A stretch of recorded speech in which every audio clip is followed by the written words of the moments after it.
guys, welcome to the Q&A video. I've decided that I would sit you in front of Nico today, since I haven't done too much with him lately. I want to thank everyone who submitted questions for me to answer for this Q&A video. I'm starting with the Facebook questions first because I didn't have very many on Facebook or on YouTube, but I've got a few from Instagram that will be quite interesting to share. So I asked everyone if they wanted their names to be excluded. No one said that, so I'm going to be saying your names. So on Facebook, Ebony Elliott asked me, after all the years of reborning, what makes you still enjoy it so much? And I'm going to say straight off the bat that the thing I enjoy the most about reborning is the reactions that I get from other people. So whether it be for my own babies and people who have never seen them before see them and react quite, brightly, or if it's for someone else who's had a tough time and they've received their baby and they're just blown away. Those kind of reactions is what really makes me get up on those days where I'm really sick or not feeling up to reborning and get on with it. It's definitely an art form that has shown me that I have a lot of passion for people and for what I do, so I think that's why I still really enjoy it to this day. The next question is from Dlrn, and she says, aftercare for their hair and how does the sunlight affect them? So I'm going to say this in two parts. I've done a video on my channel already about hair care, so I will link that below. But my biggest tip for hair care is the less you do with it, the more hair you'll have in the end. So just don't mess with the hair as much as you want to. Yep. And how does sunlight affect it? I'm guessing she's meaning by reborns themselves. Sunlight, if you put them in direct sunlight, can make the vinyl very hot. So that's why I changed my room around over summer and put them over this side of the room where we are now, and then now that it's gone cold again, I've put them back over that side. So the vinyl just gets really hot and warm, and I've read over time that can be not good for the vinyl, because it is a material that can be affected by heat and the cold. So yeah, just protecting your reborns is a must if you want them to last for many years to come. If it's about hair, I have no idea how the sunlight would affect hair, because I've never really had anything that happened. So I'm moving on to the YouTube questions now, and I'm just going to grab the video for that one. Excuse me, I've got a cold, if you can't tell by my voice. And I've been having a really tough time trying to not cough, so yeah. Okay, so the two questions I've got on YouTube are from Awkward Manatee. What's your favourite kit of all time, and what's your favourite part of the reborning process? So my favourite kit of all time, so I would say out of my collection though, I don't know, it probably would be Bailey's kit, just because it has such a sentimental value to me. And the favourite part of reborning process is hair work, even though it's tedious. I just really like how hair brings the babies to life even more, and you can, change it up and do it differently than other kits have, and I just find it peaceful work, even though my wrists sometimes don't agree with me. And it's just something that I have noticed, without sounding egotistical, that I'm good at. And then Little Shug is it Little Shug Nursery or is it Little's Hug Nursery? I'm really sorry, I'm going to put your name across the screen. How many times do you seal the paint on your dolls? Do you use air dry paints? I do not use air dry paints. I use Genesis Heat Set paints, and I have a current regime of using a varnish sealant, matte varnish, satin varnish mix sealant for sealing, and then I do textured skin with Look Alive Baby Medium. We're going to go to Instagram now. So DeFaze Dolls asked, how long have you been an artist? And I have been an artist in July this year for 4 years. She also asked, what kit was your first Reborn? So my first Reborn that I ever made was made by Marissa May, and my little sister has her. As for my first Reborn kit ever, I had I think its name is Lily May by Rolanda Heimer, or I had that. I was very fortunate. I didn't even know anything about Reborns at that time, but I was very fortunate that my first kit was full limbs, because I didn't know that that was at that time something that everyone was really getting into. And the last question she asked is, how did you find out about Reborns? So I'd seen them on our local website called Trade Me. It's kind of like eBay for New Zealand, and thought they were pretty cool. But a luxury item, saw them again on eBay, again thought they were a really luxury item.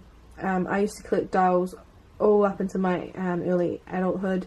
When my father was tragically killed, I was fortunate enough to come across Sam, who was my first Reborn, on Trade Me when I was suffering from a lot of trauma the year after, so in 2013, and I came across Sam and fell in love with him, and my best friend and I really started looking at what was on Trade Me, and we both bought one at the same time because we decided that it was something we wanted to get into. So that's how we came across Reborns.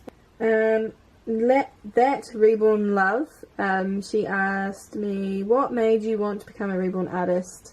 So I brought a second doll after Sam called Paige by the same artist, and I was unimpressed with some of the details on her because I didn't like the photos didn't show them, and it was just personal preference that I didn't like them, and decided that I would give it a go. I kind of had this foolish hope that I would be amazing at it straight away, and it seemed like it would be really easy. I'd been watching a lot of videos on reborning on YouTube, and just really psyched myself up into thinking that I could do it, and I'm really glad I did. That's probably one of my good choices of that year, was that I wanted to make my own style, and here I am now.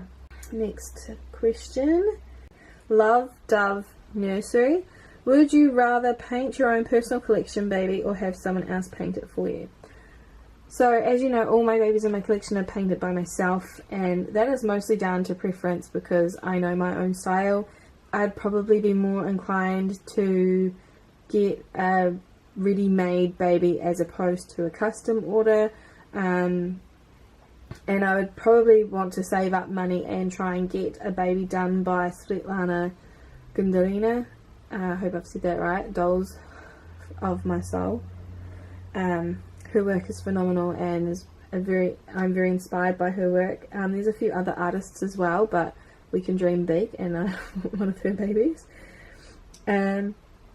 Forever Reborns 2000 asked, what kit is your absolute favourite? So we've already discussed this. I would probably say Xenia, but I'll get R just because of the sentimental value.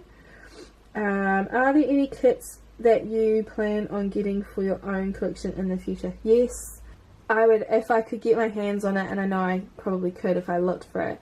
I would really like a Genevieve by Cassie Brace. I really wanted that kit, but unfortunately it came out when I was going on my trip to Auckland last year, so I had to make up my mind of whether or not I was going to get the kit, or if I was going to have extra money to spend up in Auckland, and I chose my trip because it was a once in a lifetime opportunity. And I do like Sunny by Joanna Kazmierzak, is that how you say it? That's coming out in vinyl kit this year, but there's a lot of kits coming out that will catch my eye and I'll want, but I'm trying really hard not to go overboard. Bunny Bees Babies asks, I know this isn't Reborn related, but I would like to know how you cope with living in an area that is well known for earthquakes. What does it feel like when one is happening, and how do you deal with it? New Zealand is such a gorgeous place. What is the climate like over there? Because I did ask for non-Reborn questions as well, and this is really great. So this is my dear friend Karen. And how do I cope living in an area that's well known for earthquakes? on one hand, I couldn't imagine myself living anywhere else than Christchurch, where I live here in New Zealand. If you're unaware, we had a huge earthquake 6 years ago, I think it was, that devastated our city. Thankfully, the lives lost was not as high as we originally thought it was going to be. Still very traumatic that we lost that many lives in that day, and a lot of people have been through hell and back from that experience. I know we're not the only country or city in the world that's had that happen. I mean, obviously, just in the same year, Tokyo had that big earthquake as well. So, whilst on one hand I couldn't imagine living anywhere else, the earthquakes are hard to deal with for me because I have anxiety and I'm easily worked up. I really panic within any earthquake. So, yeah, the small ones, we went through so many small ones that we still do. So they're not so much of an issue. Sometimes the ones that just come out of nowhere and just like rattle the house real quick and then stop, they get my heart pumping a bit, but overall it's the bigger ones that are really scary for me. I don't want to jinx us and say that we're out of the clear kind of thing, because we never will be. We live in a very tectonic plane kind of, there's two tectonic planes that meet underneath us in New Zealand, and we're in a high activity area for earthquakes, and the fault that was found when our earthquake happened, the Greendale fault, we never knew about. So when it erupted really big. It was actually a surface eruption as well, so it was really horrible. And I remember those days were just traumatic for months after the first. So we had a first earthquake in 2010. That was in the middle of the night, like at 4 AM in September, and that was pretty long and went on for a while. It was pretty scary, and I remember for a few nights I slept in with my brother because I was so scared to be alone in my room. But the next one, the one in February the next year, the one that really devastated our city, I didn't go back into my room to sleep alone for a good month. I was absolutely petrified. And we got really used to the earth moving underneath us, so when it was in that sort of situation, it was a lot easier to deal with. But the ones now, that they're spread out, so we've had quite a few since then that have just spiked on, like going up and out of the blue kind of thing. And every time one of those happens again, you know, you get back to that level of panic. Is there going to be another big one? Are we in danger? Should we be packing up things? You know, you're always kind of living on the edge, and it's kind of hard, and especially when you've got anxiety, because you're always, my friend in my course, she's from Australia, and she came over here to live, and she's noticed that, you know, everyone here just naturally is on edge. Some people don't seem to be affected, but you know, there is a tension in the air, even though there's no earthquakes happening. When anything does happen, like we recently had a huge fire up on the hills, for some people like me, I was panicking again, because, you know, there's the unknown. So New Zealand, Christchurch is very much a city on edge, but we've also come back, you know, really strong as well. So I don't imagine living anywhere else, but it's hard to cope with the earthquakes. What does it feel like when one is happening, and how do you deal with it? So it depends on the action. So because we've learned there's so many different ways an earthquake can roll through your house or through the earth, it's very hard to determine how to say what it feels like. Some feel like you're rolling on a boat, and those ones are okay as long as they don't last for too long and they don't increase. Those ones you can just kind of ride out in your bed in the middle of the night. The ones that really shake you up like you're shaking a can of soda, those ones are horrible, absolutely horrible, and you just feel so disorientated, and the best thing you can do is get into the appropriate place of where you need to go. And so those ones are really disorientating. The one that happened up in Kaikoura recently was quite vicious. It went on for a very long time. And so I remember it was at around midnight, and I remember being at my desk, and thankfully my desk is right next to my bathroom door, and I just jumped into the door frame, and they've actually said it's not the best place to do. You're supposed to get into this triangle thing and get down on the ground, but with my leg the way it is, I'm not very good at getting down, so first instinct was to just do the old way and get in the door frame. So I was holding onto the door frame, and I remember it, and it was just shaking and carrying on and on and on. And we live in a house that's 2-story. It's the first time that we had a really big earthquake while we were in this house, and it was very frightening for me. But my dog, I remember seeing her on my bed across the room, and I just caught her eye, and her eyes were just like wide, and she didn't move. She was just, we just shared this glance of absolute fear at each other. And my guinea pig had been playing around in her house, and she just went silent, and she was very scared as well. So it's not just affecting humans, it affects the animals as well. How do I deal with it? I don't deal. That's just as simple as that. I freak myself out. I sit there with my phone looking on GeoNet, which is the site that tells you what's happening and stuff, and I just refresh over and over and over, and then I'll go to Facebook and read all the other comments that other people do and work myself up even more because I'm an idiot. That's basically what I do. I can't cope. New Zealand being a sort of a mild climate, really.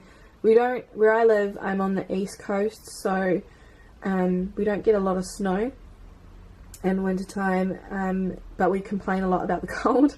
At least I do. So I mean, my friends in America think that I'm absolutely nuts because they're like, oh, that's not cold at all, and it's like, oh, it's freezing, I'm dying. Very dramatic ways of thinking, but I don't handle the cold or the heat very well. So we are very mild in climate though. Our winters are pretty good. It's just rainy really, and windy.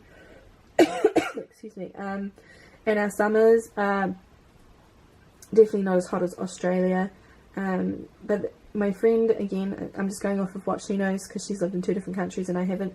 The heat over in Australia is a different kind of heat than here. So she says that it's cooler almost for her over in Australia, even when the temperature is higher, because it's a different kind of heat, whereas here it's very dry, and I believe over in Australia it's very humid. So yeah, that's kind of where I can say where it is. Love Dove Nursery again asked, role play with your reborns or not? Do like little scenarios sometimes. You know, I've done videos on the channel here about personalities of my babies, because I kind of feel like they get them, and so I'll say things like, oh, in regards to like my fairy sorting, oh, he's off doing a fairy adventure or something like that, or he's being a Rudy-Roo or something like that. I'll just give them a little bit of a personality. I don't know if that's classed as role play, but I do role play with Luca on my second Instagram channel, and that was just for a writing perspective, just because I didn't really have time to sit down and write an actual story, so I just kind of did it that way. I kind of suck at it now. I was better when he wasn't, in the sense of the story Born. I was doing okay, but now it's kind of like I keep forgetting to take photos of him. I plan to also incorporate the toddlers into some sort of roleplay scenario, because I do like toddlers. Are very good to set up with little pictures to take, such as like they're playing with toys or something. That's basically the level of my roleplay. I don't think I could go like full extreme. She also asks, customs or pre-made babies? I don't make very many pre-made babies or ready-to-sell babies because I'm always working on customs. And I honestly believe the valuable lessons that I've learnt from custom work have made me the artist I am today, as opposed to what I've decided to make myself. But I do want to make more time in my schedule to be able to make things that I'm inspired to do myself. Toddler or baby? I prefer babies. I prefer the cuddle factor of a baby. But if you know anything about me recently, I've gotten 2 toddler kits, and I've made a few toddlers this year, so it looks like I'm getting into toddlers, but I don't think I could have a collection full of toddlers. I prefer babies. Dark Angel 5785 asks, I'm a new subscriber, so some questions you may have already answered before. How many babies do you have in your personal collection? I have, oh gosh, is it 8? What is your favourite part of reborning a baby doll? I've already answered that. It's hairwork. What is your all-time favourite dream kit? Xenia by Olga Ella. What other hobbies do you enjoy? So I enjoy obviously owning animals. I have a horse that I ride, so I really want to get back into riding a bit more. I like to write stories, again, something I really want to get back into. I've been a fanfic writer for 11 years now, so it's something I definitely enjoyed, and I studied in university. I love history, something I studied in university, and I really enjoy it. What other hobbies do I have? I like to craft, so I do crochets and crafty things. I really like to decorate my planner. Yeah, I really don't have a lot of things outside of the house that I do. A lot of things I do in the house.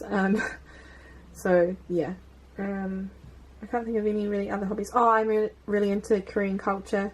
I watch a lot of Korean dramas, Korean movies, Korean music I listen to regularly. Actually, I don't think I listen to English music anymore on my computer. I'm only subjected to it in the car when my mum is there, because we're not allowed to listen to my Korean music in the car when she's there often. So she also asks, do you have any pets, and if so, how many? Yes, I do have pets, and my whole family has pets. So I personally have a dog, a cat, a guinea pig, and a horse. My family also has another horse, 2 dogs, 3 more cats. Yeah, that's it. We used to have a lot more, but yeah, so we're very animal orientated in this house. And Abby Anna asks, if you could travel anywhere in the world, all expenses paid, where would you go? What is your favourite book of all time? So I would like to go to all the places that I've studied. So I go to Italy. I really want to go to Pompeii, Rome and stuff like that, because I've done a huge amount of study on ancient Rome. I want to go to Greece, like I said, because I've done study on ancient Greece. I want to go to basically all of the Italian peninsula, Florence, Venice, stuff like that. I'd go to England because, again, that's where I've studied. A lot of people ask me why don't I say South Korea first, since I've got such a love affair with Korean culture. I would like to go there for a holiday. I wouldn't see myself being there very long. Also Japan, I'd like to go there as well, because I studied Japanese language at university. So I definitely have a love affair for that culture and would love to experience it, but I would have my heart set, if I could only go one place, I would just go to Italy and the Italian peninsula. That's all I'd need to do in this world. I'd also like to go to America to see my friends over there as well, because they are very important to me. What's your favourite book of all time? My favourite book is Howl's Moving Castle by Diana Wynne Jones. I loved the movie, but it's not like the book, and I love the book even more. I've read it so many times that the spine is broken. So yeah. And the last person to ask a question is by Jelly Stars Reborns. I have 2 questions. Do you know how many Reborns you have made? And also, what is your dream kit you do not have that you would like to, that you would love? So that's really cool, because I was going to say I've already answered that question, but there's actually a spin to that, so that's really cool, and I think that's a cool one to end on. But how many babies have I made? I have 5 babies that I'm working on currently that have not been completed in some way or another. So that's 116. Can I do maths today? Yeah, so 116 babies roughly that I've been working on, and 111 that are completed. Yeah. And then the other question was the dream sculpt that I don't have in my collection that I would love. I don't think there's like a dream kit for my collection that I'm missing, because I've actively sought out what I want. I guess Genevieve by Cassie Brace. I just really love the chubby cheeks. Yeah, I think the dream kit that I didn't have in my collection until now, that I wanted, was when I fell in love with Toddlers again, and it was Jindae's kit, the Ariel by Joanna Kay. He's the most expensive kit in my collection, and the most expensive baby all over. I've never paid that much money for a kit before. And it took forever for him to arrive, so I was quite worried. Thank you so much to everyone who has left me a question. Thank you to the people who asked me to do a Q&A. So much for watching, and I will be back with a new video sometime soon. Bye everyone!